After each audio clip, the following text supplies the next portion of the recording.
Morning, everyone. I see there are colleagues from China, Hong Kong, and also the United States of America and South Africa who are joining this public lecture. Also, Professor Venkateswamy from the University of Pretoria. Warm welcome to you. This public lecture is approved by the Allied Health Professions Council of South Africa as a CPD program for all allied professions. It is accredited for 1 CEU per hour of attendance. It is 9 o'clock now, so we're going to start our public lectures directly. Please advise that this public lecture is being recorded.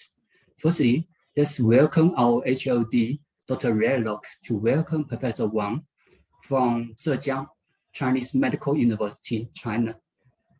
Hi, good morning, everyone. It's so lovely to see international guests joining us from all around the world to welcome Dr. Ella Wang to present this public lecture to us today. A very warm welcome to everyone for joining us early this morning, not so early in South Africa at 9 a.m., but Professor Wang, I know later on in the afternoon for you. So thank you very much for joining us from Beijing. Thank you. So I just go directly start my topic, right? Look forward to future collaboration with the university. Please do. Thank you very much. Okay, thank you. Let me share my screen.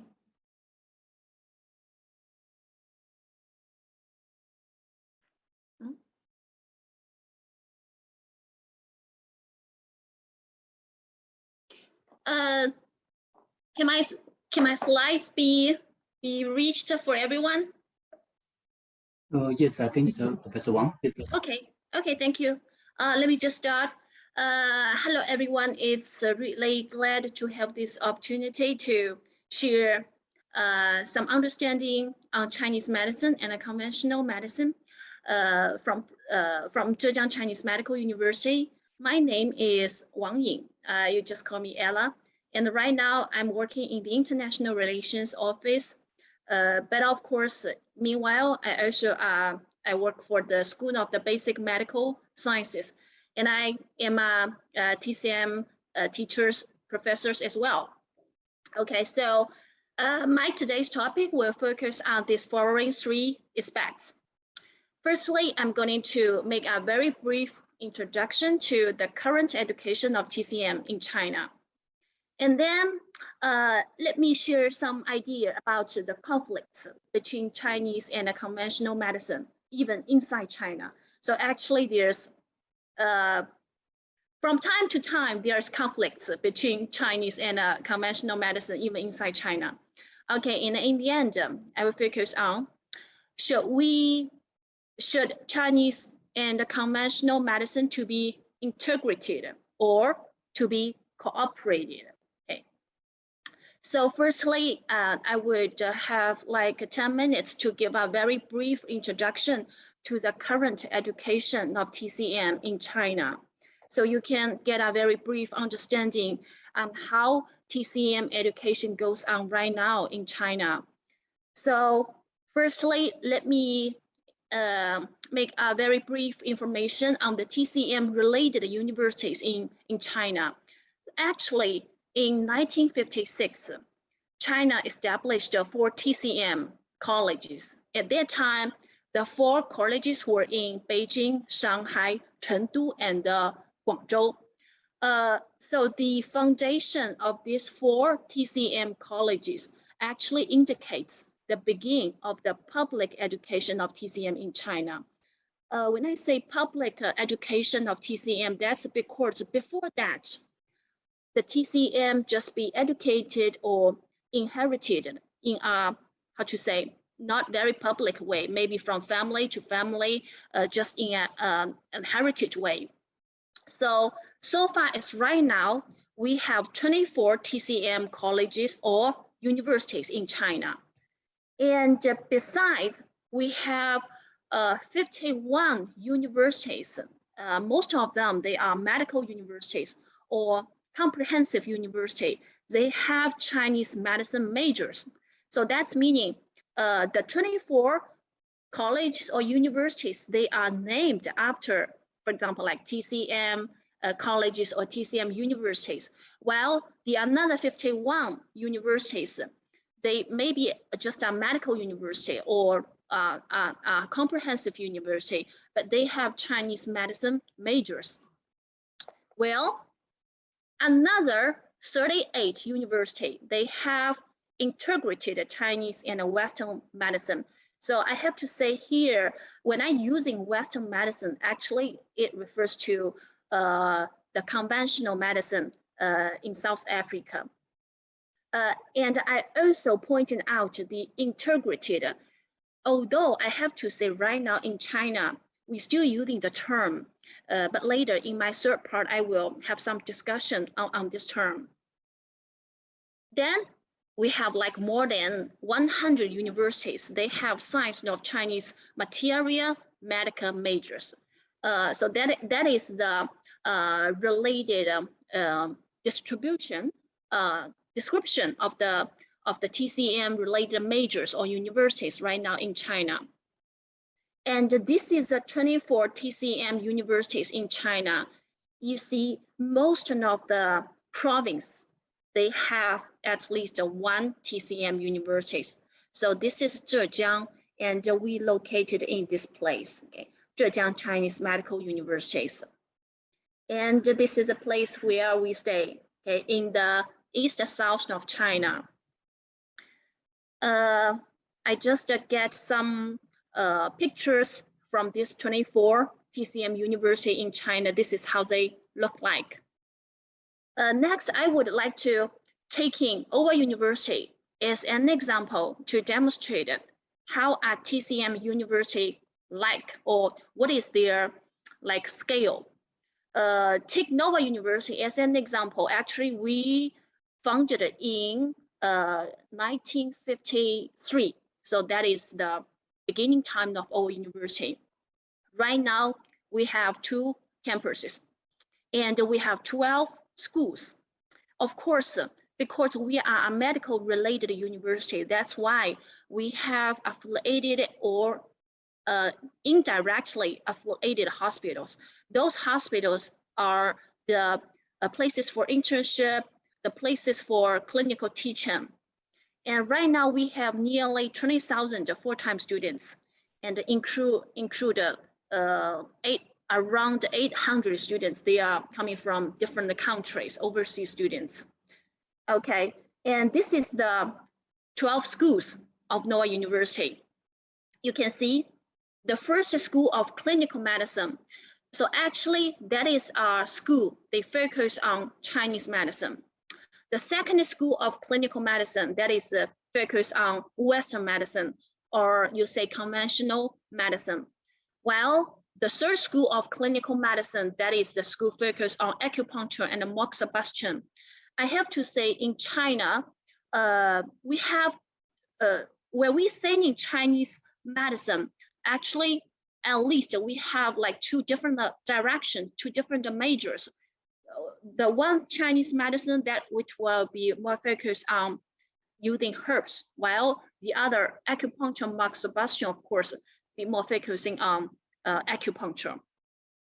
And the school of the basic medical sciences. So that is the school from where the fundamental medical sciences or they be concentrated on. For example, that basic medical sciences school actually they have both TCM related courses and conventional medicine related courses. For example, like the basic theory of the TCM, diagnostics of TCM, or on the other side, we have pathology, anatomy, physiology. So all of these courses actually was, in this school. Okay. Then we have public health school, we have stomatology. In the end, you can see we have an international education college. So that is the places to take care of all of the international students. So that is the brief information of Nova University. So let me share with you some education mode of TCM in China. We have different ways to training TCM practitioners or or TCM teachers? Well, the most important mode, that is the higher education of Chinese medicine. Let's just take the higher education of TCM as an example. I would like to say like more than 70% of TCM practitioners, they actually are graduated from some higher education from universities or colleges right now in China. Of course, to enter a university or TCM colleges, firstly, we needed to pass the college entrance examination. That is the national examination. In China, we all name it like Gaokao. If you pass the examination and if you are willing to be a TCM practitioners or medical doctors, actually, even when you enter the university, you have like at least 4 options. 3 years study length, that is a junior college, is still being used right now in China. And most of the education are focusing on bachelor levels. That is 5 years in China. We need 5 years. And right now, we also have some program, which is a bachelor and master, they combined together program. So that's meaning when the students finish their high school, they just wanted to take the one of the education mode of TCM in China, that is higher education of TCM as an example. So just like every other majors in China, to enter a TCM university or college, of course, after high school, you need to join the national examination. In China, we name it Gaokao. It's really tough one. And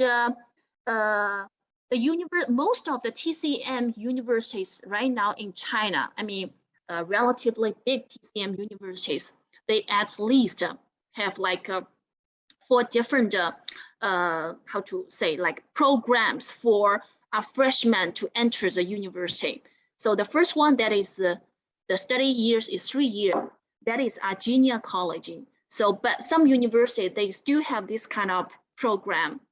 And the most common program, that is 5 years, that is for a bachelor degree. And in the recent years, most of the TCM university, they have 8 years program.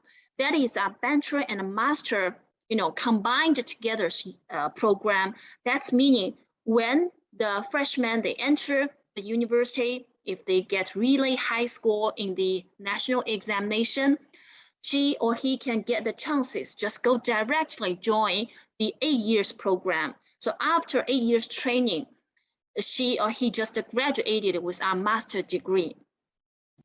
And furthermore, we have 9 years program. Of course, that is a directly PhD program. You have to continue to study for 9 years in the university. Of course, if I only, just like me, if I only join the 5 years program, when I pass the national examination, after 5 years of undergraduate study, you still have the chances to continue the study. That is the postgraduate education. So we have 3 years master program and another 3 years PhD. This is the information of the enrollment of 2021 Innova University. You can see, you can have a look on the information. Every year, we have like nearly 4,000 students. They be admitted in the bachelor's program. And we have nearly 1,500 students admitted in the master program. And for PhD students, the enrollment scale usually be around 100.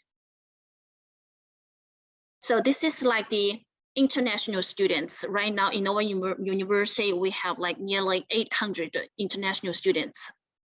Then I would like to take myself, as an example to demonstrate how it's a TCM practitioner or TCM teacher, they be educated. For me, I'm very old. Actually, I joined the university from 1997. In 2002, I finished my bachelor program. Then I continued my study in Zhejiang Chinese Medical University to finish a master's degree. So after 3 years, I got my master's degree in TCM, and I am fortunately to find a job in the university. So since 2005 to 2013, I work as a teacher of the School of the Basic Medical Sciences.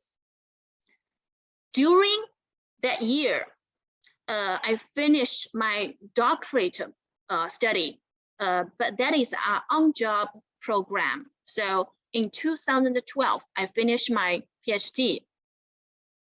And then after 2013, I have 1 year worked as an officer in the scientific research office. Of course, this is also a department of Noah University.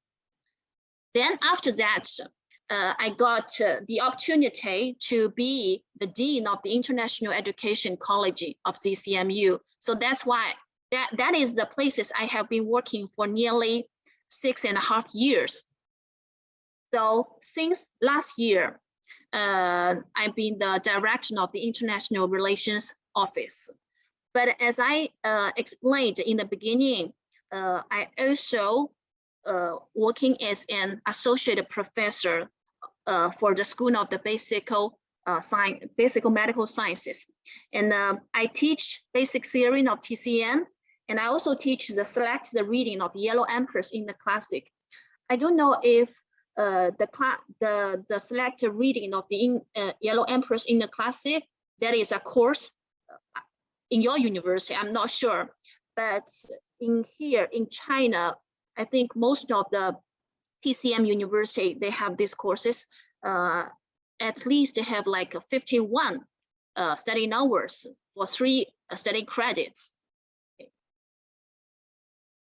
So this is the structure of the curriculum in China for our TCM students. Generally, we have the general education courses. We have TCM related courses, that is the basic courses of TCM, classics of TCM, clinical practice courses of TCM. But I have to say in China, TCM students, no matter your major is acupuncture, moxibustion, or TCM medica, you need to learn the conventional medicine courses. So actually, we have like more than 45% courses. They actually are related with conventional medicine. So I have to say in China right now, in this moment, for our TCM students, if we focusing on the balance of the courses coming from TCM or coming from the conventional medicine, they are not, it's not like TCM students, they only study TCM courses, not like that. In China, every TCM students, they needed to learn a lot contents of the conventional medicine. Okay, so from the very brief information about the current education situation, current education condition in China, you can see we have run a very routine or standard TCM education in China. But I have to say, there are still conflicts between Chinese medicine and conventional medicine, even inside China, just as well as the other places all over the world. So we will say there's a battle, or sometimes it's really be a battle even inside China. Let me show you some example. Guo Moruo, a very famous literature and a historian. I think every Chinese know this guy. He's very famous, but he had said, I would prefer to die rather than try anything of TCM. Another example, Lu Xun. I think he is also very, very famous. He is a famous literature thinker and democratic fighter. And he is well known and admired by generations of Chinese people because of his spirit of patriotism. But he is a very typical guy who just not trusted in Chinese medicine. He said something like that: TCM cheats patients either intentionally or unintentionally, but all in all, they are liars. And in the modern days, we also have like a lot of professors. We have some professors or very famous writer. They trying to abolish TCM. So what I'm trying to say is, oh, these guys, actually they have very high social status. They are very well educated, but they be the representatives who trying to abolish TCM. So if we look back the recent 100 years, at least we can find 4 events that trying to quote on to abolish TCM, I mean, inside China. So in 1913, TCM actually was not included in the education system of medical education. That's meaning they did not admitted that TCM should be in the medical education. And in 2020, and in 1929, there are some, there are some events trying to abolish the old medical system. So here, the old medical system actually refers to TCM. While recently, just like 15 years before, there's a very big event. They trying to abolish TCM was raised again by Zhang Gongyao and Fang Zhouzi. So these 2 guys, professors or writers, that is just happened like 15 years before. So the question is, why even inside China, TCM has been doubted? I think that is something we needed to thinking about. Of course, we've been always saying conventional medicine, okay, they have side effects, they coming from chemistry, drugs, or something like that. But we never doubted about it, right? We may say, okay, the side effects is too much. It's going to damage our health. But we're not going to abolish that, right? So they're not be doubted. So why even inside China, TCM has been doubted? Let's look at those guys who are so famous, who are well educated with very high social state, and they all have very multiple disciplines to study, and they are very knowledgeable. They have a very good experience of study abroad. So, but those guys, they just thinking, they doubt the scientific of TCM. Even someone trying to say TCM is pseudoscientific. Okay, one thing at least we can find from those people, because they believe science is a theory which should be based on experiment and it can be proved by data from both observation and repeated calculation. Because those guys, they believe this is a science. If we using the definition to define the science, maybe we will doubt about the TCM. But my question is this the red part? Is this the definition of science? Or it's just a method be applied in science research? I think this is what we needed to figure out. So my next question is, TCM, is it scientific or is it pseudoscientific? Firstly, we need to solve this problem. We needed to know what is science. I have to say, if we Google on the internet, we can find a lot of definition about science. but at least we know science is one way to look at the world. But should there only be one way to look at the world?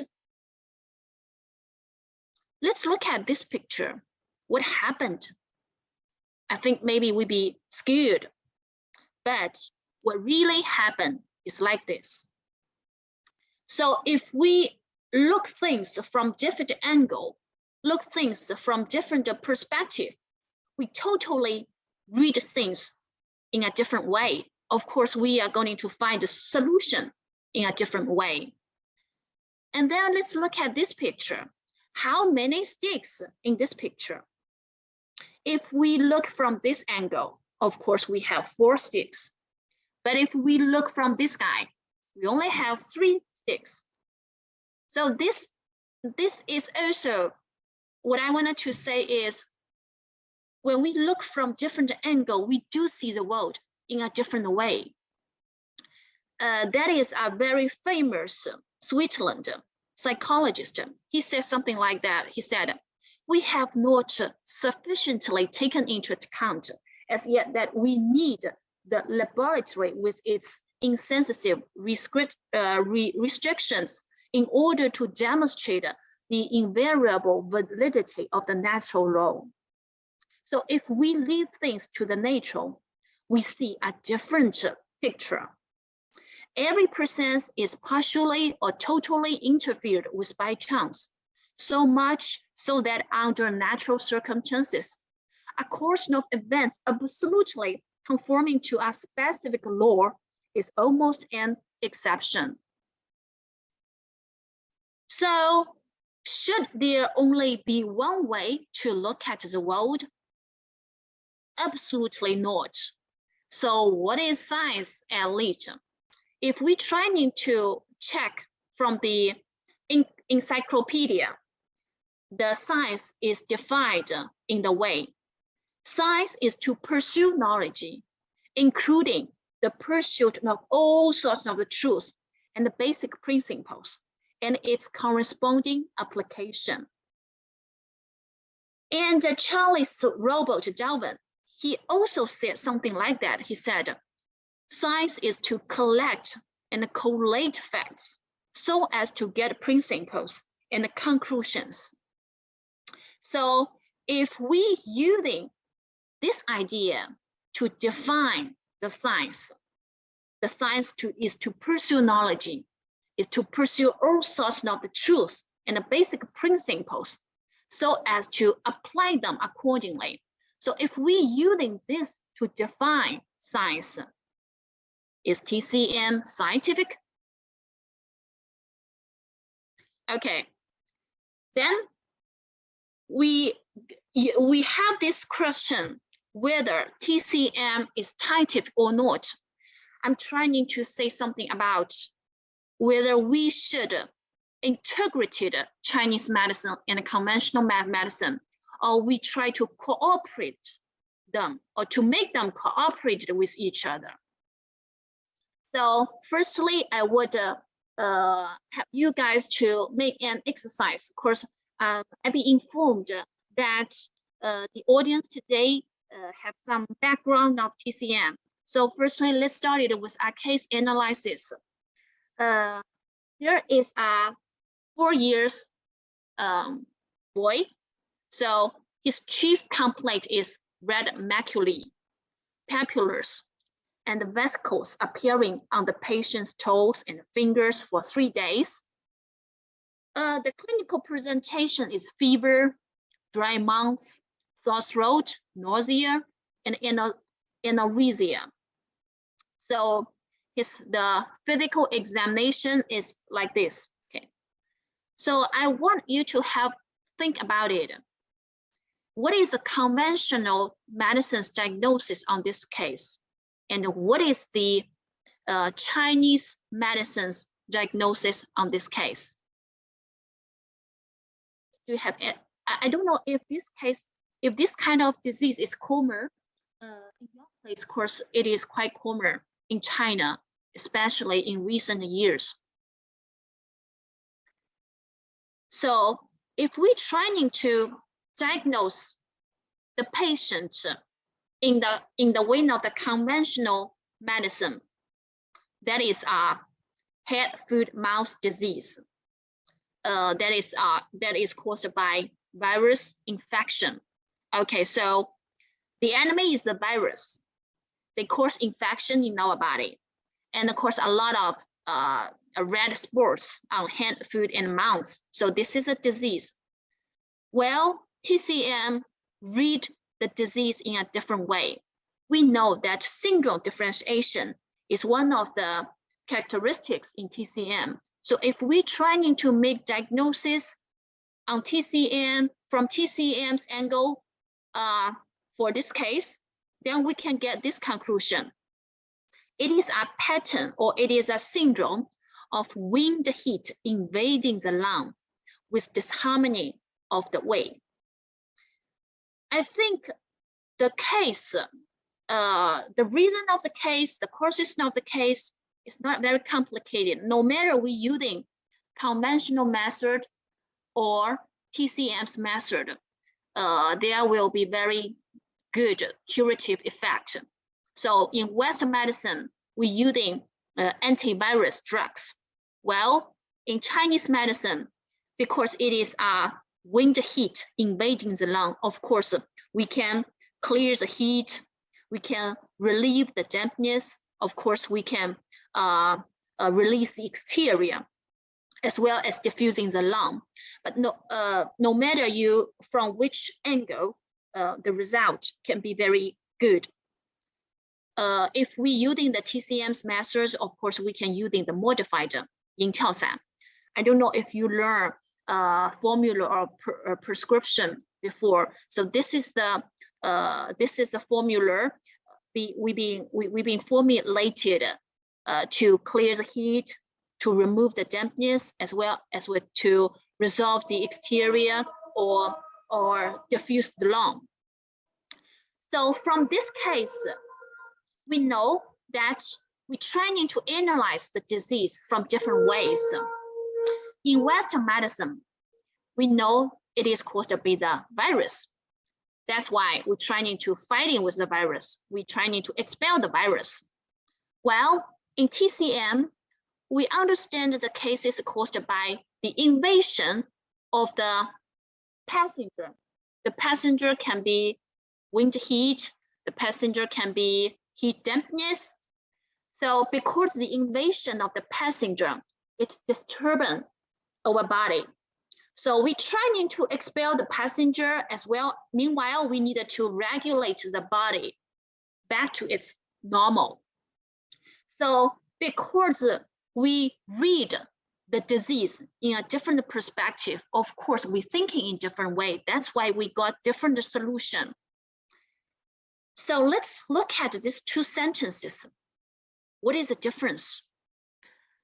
If I try to read in Chinese, that is 不只治人的病，更要治病的人. So let me try to translate them in English. To treat the illness on the patient, to treat the patient with illness. So we usually can use these two sentences to describe the target. If we translate these two sentences in English, we say to treat the illness on the patient, or to treat the patient with the illness. I think you can feel the difference between these two sentences.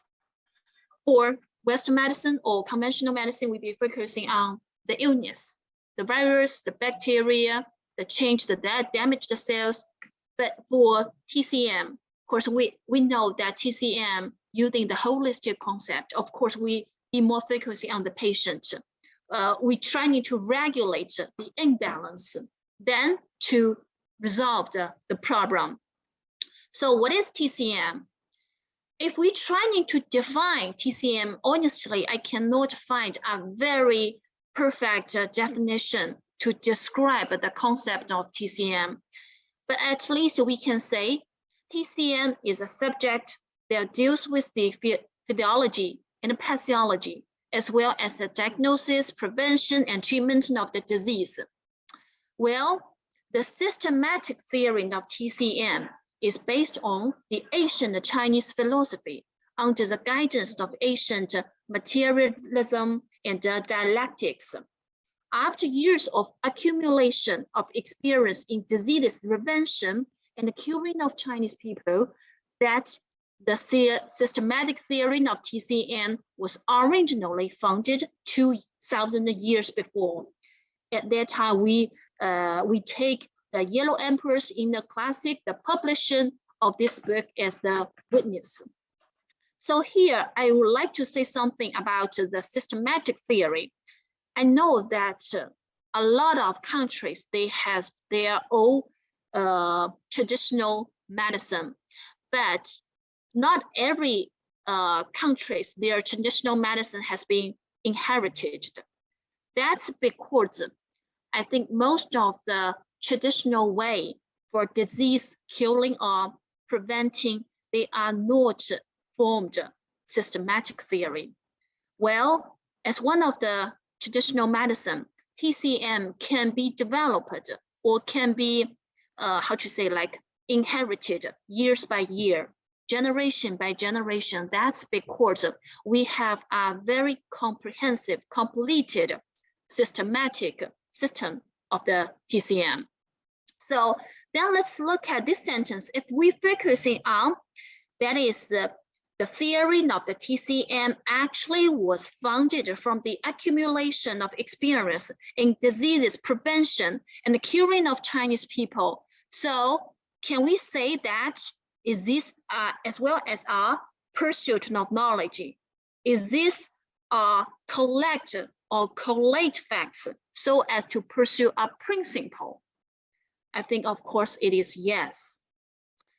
And TCM try read human body in a holistic way, understand the physiological and pathological condition of human body with the theory of viscera and bones, channels and collaterals, T, blood and body fluid. And we using the 4 diagnostic methods to make syndrome differentiation so as to make diagnosis and utilize herbs, acupuncture, moxibustion, China, and qigong, and other natural methods to treat diseases, to pursue the health cultivation. So we can see that just as a very famous scientist in China, he used to say that TCM is a complicated system of science. And then let's move to the conventional medicine. Okay, totally different from Chinese medicine. The conventional medicine sees human body in a cellular way. So TCM reads from a holistic way. It reads from a cellular way, understands the physiological and pathological condition of human body based on anatomy, physiology, histology, embryology, biochemistry, and molecular biology. So with medical instruments or by means of medical machine, laboratory to make diagnosis, so as to treat disease accordingly with methods of Western drugs, operation, laser, or chemotherapy, etc. So even in China, we do know that they read the body in a different way. They understand the body in a different way. They're using different methods to make diagnosis. Of course, they're using different methods to treat people. They are totally different from each other. Then, even in China, we have a joke. We usually saying something like that when TCM talks with Western medicine. So what happened? It's just like chickens talking with ducks. Although it is a joke, but I think it demonstrates the condition because they speak different language. They thinking in different way, like Gugu and Gaga. So let's go a little further on their difference. For example, they read, they understand the body in a different way. So in TCM, we have the theory of the viscera and the bowels, also named as 脏腑 organs. So that it can be regarded as like the structure. So we also read, understand our body with the way of the channels and the collaterals. So they can be regarded as a network. And then if we trying to focus on the materials or substantial materials, so we have essence, we have qi, we have blood, we have body fluid. So they are the substantial materials to form our body. I don't know if you know this diagram. So it is the earliest anatomy diagram in the world. In the world, I mean, it's not only in China. So this is an anatomy, how to say, picture, a photo, which was made like more than 1,000 years before. The name is O Xi Fan diagram of 5 zang organs. And 100 years later, this is also an anatomy diagram in China, in Song Dynasty, around 800 years before. Although we do have over recognition on the internal organs in the viscera and the bowels, but I have to say the understanding, the reading is quite different. And then let's take the methods of making diagnosis. So let's look at these 2 pictures. Do you think which one is pulse taking? Which one is pulse taking? I think, of course, you guys have learned TCM before. I think we definitely can pick out the picture, of course, this one. So this picture is an TCM doctor's training taking the pulse, while this picture is maybe a Western doctor or nurse trying to calculate the pulse. So although they look very similar, but they're totally different. When the TCM doctors, they taking the pulse, you're trying to feel what happens internally. Of course, we read the body in a holistic way. We believed anything change inside is going to be demonstrated outside. So the pulse is a very obvious way that we can detect what happened inside our body. And I think outside China, acupuncture is much more popular than herbs. So acupuncture, the needles is the one method for treatment. Well, actually, inside China, I have to say that the herbs, I can say that actually the herbs is even more popular. So all of this actually is what we've been used for medicinals. I think maybe you know the book 本草纲目. Right now, the function, the property of each herbs we've been used right now in China, we still follow this book. The book, there are nearly 2,000 medicinals are recorded with very complete information, including the places of origin, category, property, function. Let's take this as an example. This is earthworm. And in China, we have a very beautiful name for it. That is 地龙, the dragon of the earth. So after being processed, of course, we need a processed, okay? After being processed, the earthworm works very good to promote the circulation of the qi and the blood in the channels and in the collaterals. So that's why it is medicinal, widely be used in stroke or even sequela.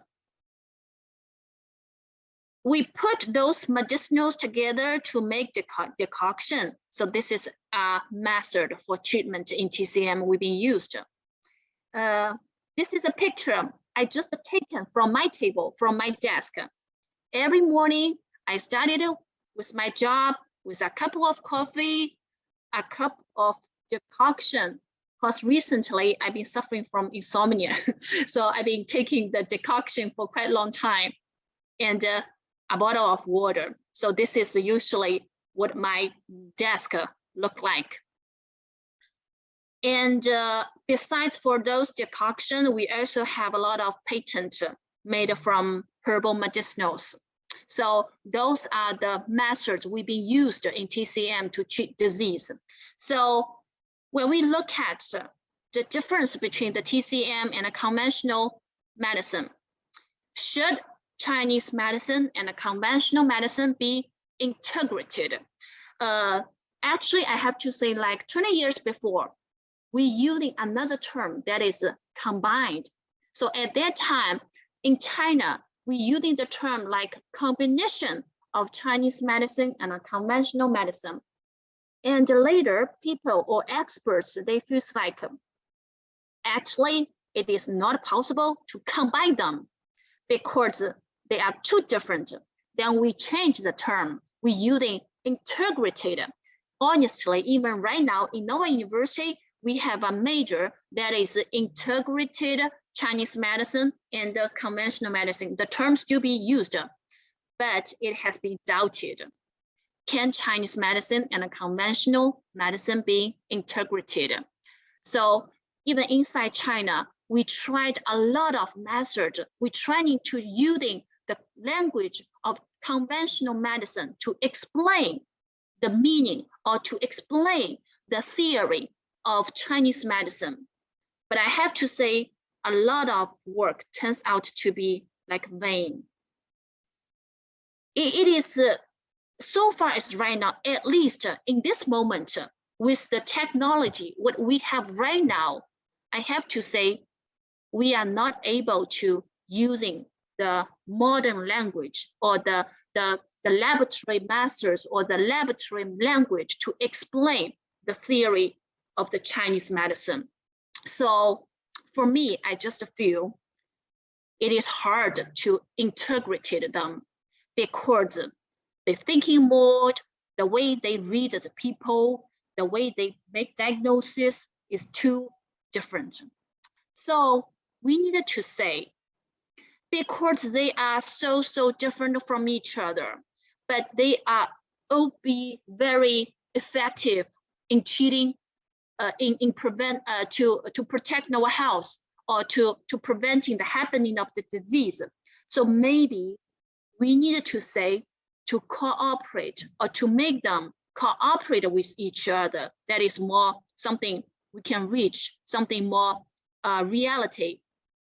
So my second exercise is I want you guys to thinking to look at these 4 pictures. I want you to using one angle or to apply one angle from Chinese medicine to describe these 4 patients. Can you try to just using one angle to using one perspective to describe these 4 pictures, the patients on these 4 pictures? I just feel like for online courses, it is not easy to communicate in a very good way. So that is very regretted. Let's look at the first picture. So I feel someone is answering me. Let me check again.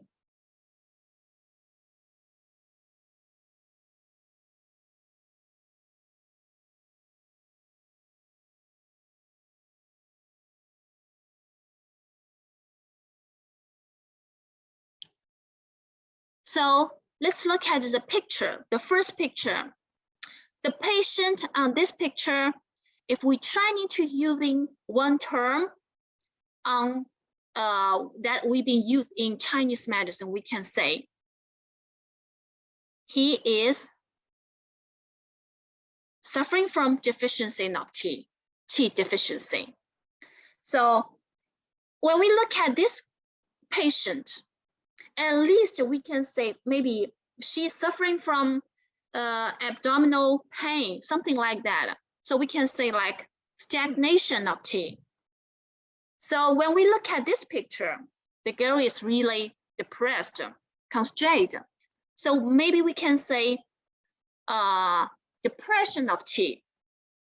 While for this guy, get really angry, we can see red face, red eyes, if we using the TCM theory, we can see this guy is suffering from counterflow of the Qi, especially counterflow of the liver Qi. Okay, so this one is deficiency of the Qi, the stagnation of the Qi, depression of Qi, and the counterflow of Qi. All of these four pictures, we're trying to explain from the level of the Qi or from the angle of the Qi. So if we're trying to treat these four patients, of course, we also needed to focus on the Qi. The first one, we tonify the Qi, right? Supplementing the Qi. For this four picture, or for these three picture, we know no matter that is stagnation of Qi or depression of Qi or even counterflow of Qi, that is the, the movement of Qi is disturbed or disordered. So that's why we can regulate the movement of the Qi. For all of these four pictures, we focusing on the Qi, but then we needed to know what is Qi exactly in TCM. Sometimes we cannot see, right? We cannot see. It's not like the blood cells or protein. We definitely can feel it. We can see it. If we check the textbook of TCM, like the basic theory of the TCM, we know that Qi is defined as that is a kind of very active, ceaseless moving, as well as imperceptible substances that composes the basis of human body and maintain its own life activities. I don't know whether the textbook you used, they trying to define Qi in this way, but I think very similar, right? Even you memorizing or you're trying to recite the definition of the Qi, when I trying to ask you what is Qi exactly in TCM, I think some of you still cannot answer. We just know, okay, that is a very, tiny things, they be moving all the time in our body. It's just like when you're trying to ask someone, what is a red cell? What is a protein? We can give a very clear definition on it. But we cannot see, but we know that for these four patients before I have shared with you, we do can make the diagnosis in that way, and we do can treat them accordingly. And I totally believe the curative effect can be very satisfactory. So in TCM, in Yellow Emperor's Inner Classic, we have saying that hundreds of illnesses are caused by Qi. So we can feel that Qi is so important in TCM, right? So a lot of diseases, we've just been focusing on the Qi. We regulate the Qi, we tonify the Qi, we reduce the Qi, but what the Qi exactly is still confusing. Let's look at this picture. I don't know if you know the camera, Kirlian camera. Kirlian camera actually was originally designed by a scientist from the former Soviet. Right now, this kind of camera is named after his name, actually widely be applied in biology, biotics, genetics, etc. This is a leaf from some trees, a very complete leaf. Well, if we cut the top of the leaf, then we take the picture from our normal camera, we have this picture. So because we do have the top of the leaf anymore, so this is been taken from a normal camera. But what happened if the broke leaf be taken from a Kirlian camera? Although the leaf is broken, but we still can see the broken shape on the camera, on the Kirlian camera. So what I'm trying to say is, sometimes we cannot see from our eyes, but it doesn't mean that it is not exist. Just like the Qi, even from all of the textbook, I think none of them, the definition can satisfy you. But it not means that it is not exist, because we're trying to use it to understand, to treat the patient. And the result comes to be very effective. And this picture was also be taken from Carlion's camera. This is a man, and we're not focusing on the smile on his face. That is not what we be trying to focusing on. We just focusing on the brightness around him. So this is the picture was be taken before he smelled a lemon.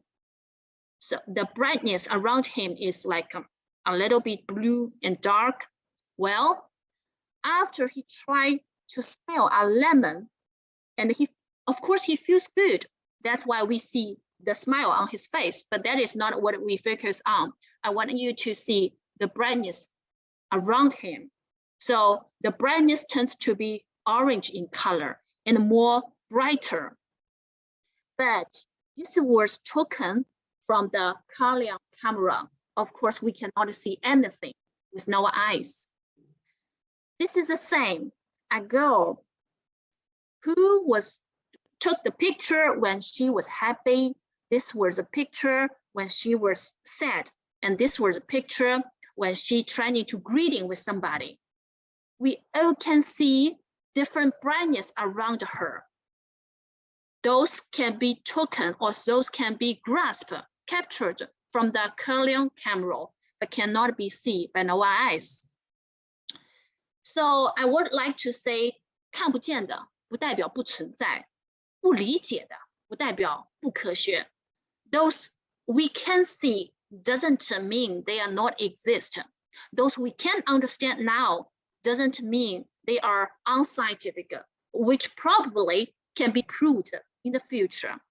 So what we need, I think, is a scientific spirit to see and to read things rather than trying to judge their scientificity when you even do understand them. So I think it's not. Okay. 胡老师可以吗？可以，我们可以听到您。实在是抱歉。I am so terribly sorry. No problem. Okay, actually, I will have another 5 minutes to finish my topic today. Right now, let's go back to the sentences. Sometimes we actually needed to focus on the illness, and maybe focus on the illness is more easier to solve the problem because the target is very big concentrated.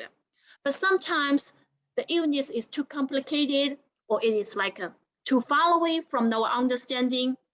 Maybe we needed to focus on the patient. So focus on what happened because of the illness bring to the patient. So I think the Western medicine, the Chinese medicine, they just should be cooperated with each other. So the answer is definitely or absolutely yes. They should be cooperated tightly and together to help human being to reach the health preservation and the disease curing. In the end, I'm going to finish the idea of the He. So this is actually, looks very like the picture of the yin yang. Yin yang, the idea of yin yang is trying to keep the balance. So let's look at this character. I don't know what you're learning TCM is, if it is required to learn some Chinese character. So this is He, that is meaning balance, harmony, harmonization. So I think the purpose or the target that TCM trying to reach is to reach the balance of the body, to reach the harmonization of the body. And I think this is also the Chinese medicine and the conventional medicine, they should to reach. They should be harmonized with each other. And if we look at this character, actually it is from this ancient character. So this is a He as well. The Chinese people, they written in the ancient way. Well, actually the character is coming from this one. I think maybe you don't know what is what is this one? But trying to make a comparison between this one and this one. Actually, the very original meaning of this character 和 is a name of an instrument. An instrument which is made by a lot of bamboo tubes.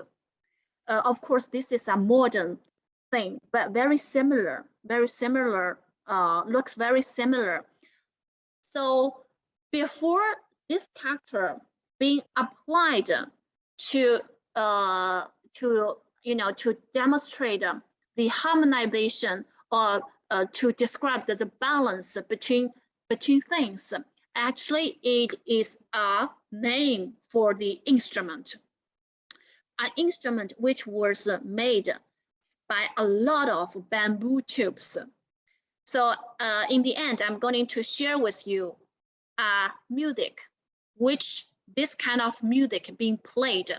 So I think the Asian Chinese people trying to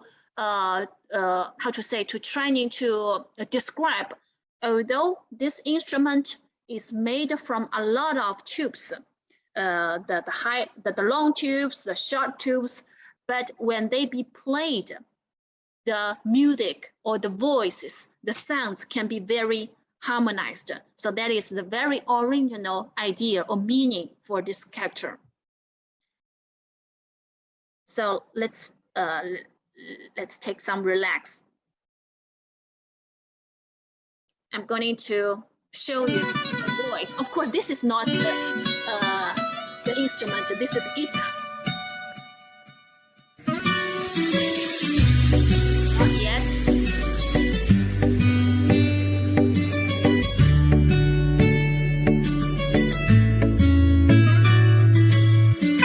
Okay, so this part.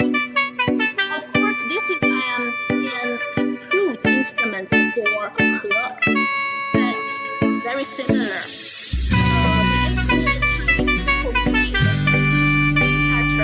As I explained before, although the instrument was made from a lot of different tubes, different sides, the voice it played is very harmonized. So this is the meaning for this character. I think this is also the Chinese cooperating with each other and the communication. Okay, so that's all for my today's topic, and I hope it can give you some inspiration or anything. Thank you for your attention, but I do sorry for the internet's problem. Thank you. Thank you, Professor Wang. Thanks. And hi, Dr. Redlock. Hi, I also just want to quickly take this opportunity to thank you. I actually lost internet connection right in the beginning. Yeah, so apologies for that. Thank you so much. I think listening to your presentation today, I'm sure for all of us was like smelling lemons. We all had this, I'm sure we've all got this yellow-orange halo that you can't see, but I guarantee you that it's there. It was most inspirational, most exciting. We really enjoyed it. As the University of Johannesburg, we really look forward to further collaborations with Zhejiang University.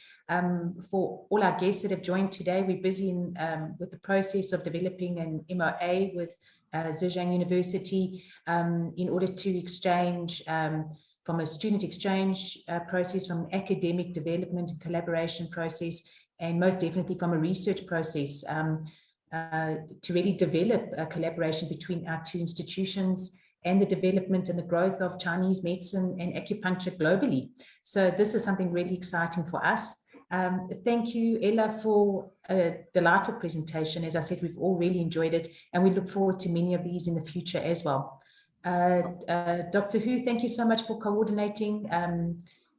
The event was fantastic, and I'm sure all our participants today truly enjoyed it. Thank you very much. Thank you very much. Thank you.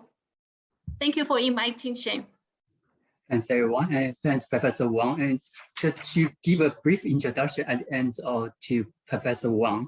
Professor Wang is the Director of International Relationship Office, Zhejiang Chinese Medical University, the Deputy Chief Member of the Inner Canon of the Yellow Emperor Committee, And also she's the managing director of the Translation Committee of the World Federation of Traditional Chinese Medicine. She also a member of the Foreign Affairs Professional Committee of the Zhejiang Hospital Association. She has gained numerous achievements in the past few years. To name a few, she is supervising international postgraduate students from Germany and Thailand. She served as an associate editor in several Chinese medicine textbooks. She's a leader for many research projects, including projects supported by the National Natural Science Foundation of China, the Provincial Natural Science Foundation of China, and the major humanities and social sciences projects of Zhejiang province. She has published more than 20 articles. So there's also our fuller collaboration will be. Thank you for the insightful views of Chinese medicine and conventional medicine. I trust all of us already have benefited from the lecture. This is of particular significance to South African students because our training in South Africa are actually separated from conventional medicine. So students have a very limited exposure to conventional medicine. This lecture offers an opportunity for our students to have an insightful experience of conventional medicine as well. Thank you, Professor Wang, for your brilliant lecture, and we will see you again soon. We will okay, thank you. To the end of the lecture. Thank you everyone for joining us today and enjoy the rest of the week. Thanks. Okay, have a great week. Bye-bye. Bye.